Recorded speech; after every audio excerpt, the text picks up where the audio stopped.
You may be seated.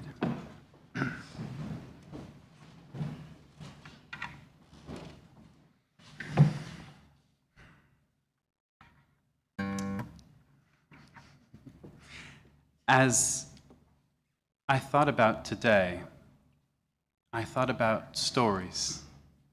Because what else can we do when we think about people we've lost but think about stories?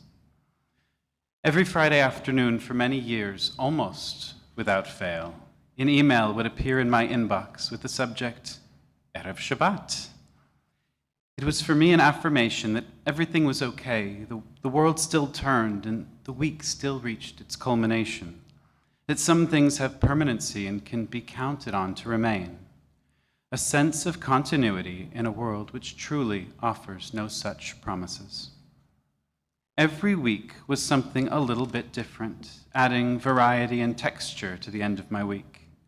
I was not special by any means, though. I was one of several dozen people who received this email, and I counted on it. Sometimes I would feature in it when it spoke of family adventures, and other times it was mostly a mini Devar Torah, tied to a musing about current events. Like the subject, the signature was always the same. Shabbat Shalom, Ba'ahava, Flori. Sent with love by my mother, Flori. And so it was every week until her very last Shabbat. Over time, water dripping on the same spot will begin to dissolve the rock beneath it, and slowly, imperceptibly, the rock will change shape to accommodate the relentless barrage. Rocks represent eternity. It's why we refer to God as our rock.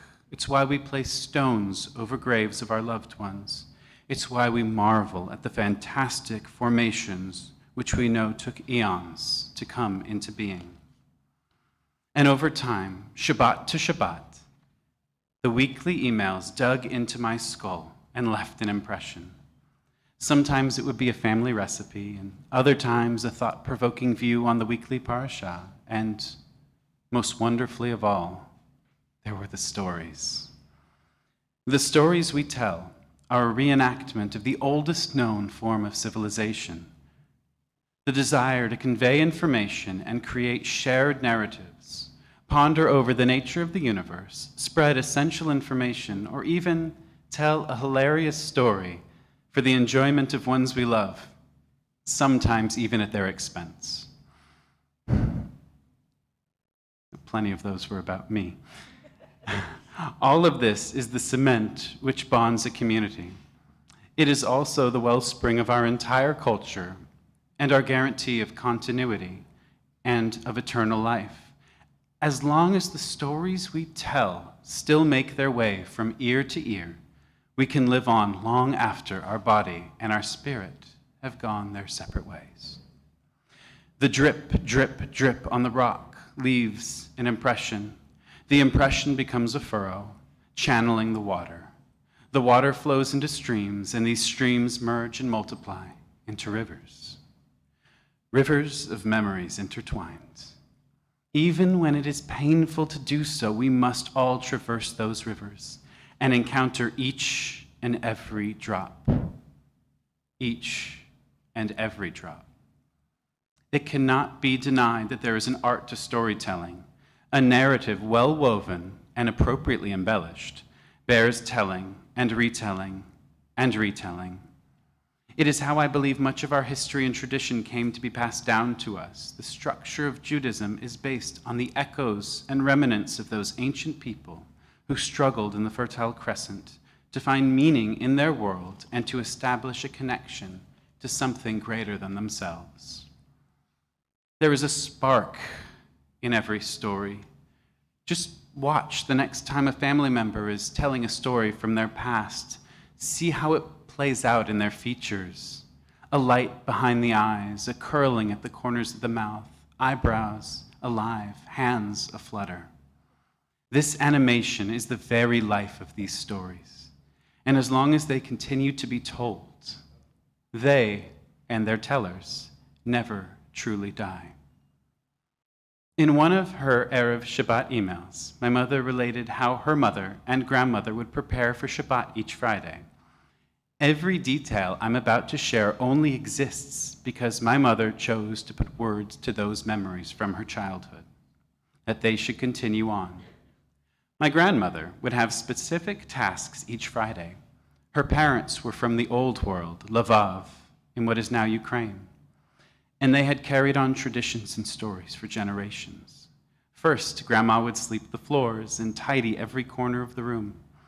Then she would take out all the silver, the candlesticks, the Kiddush cup, the challah knife, the salt and pepper shaker, the silverware, and carefully, methodically, she would remove the oxidation and renew them. I've been told this takes hours. Then there was challah to bake and final touches to put on dishes. She would then set the candles, fold and lay out the napkins, place the perfectly gleaming silverware in the correct spaces, and make the space presentable. The final task was to set certain lights on throughout the house, which would remain on during Shabbat. This entire procedure was taught to my mother, who repeated it all. Once Shabbat was in, food and stories would flow across the table, bringing everyone together and reaching into the past which had brought them to that very moment. We often think of the stories we tell as a way of living in the past, looking backward, giving reverence to what has already occurred. But these stories can be a form of renewal, just like every year is linked to the year before, from Yom Kippur to Yom Kippur. And we reread the same stories with new eyes, so too our stories are renewed by each retelling. My first Yizkor after losing my mother was a blow. In the past, this particular service was never a moment for me, but for them, the orphans, the bereaved, the people old enough to have lost someone. And from that Yizkor to the next came time to remember the stories. I use them to keep her alive, just as I do with my father, who was truly a masterful craftsman of words. How will the stories you tell keep alive those whom you have lost?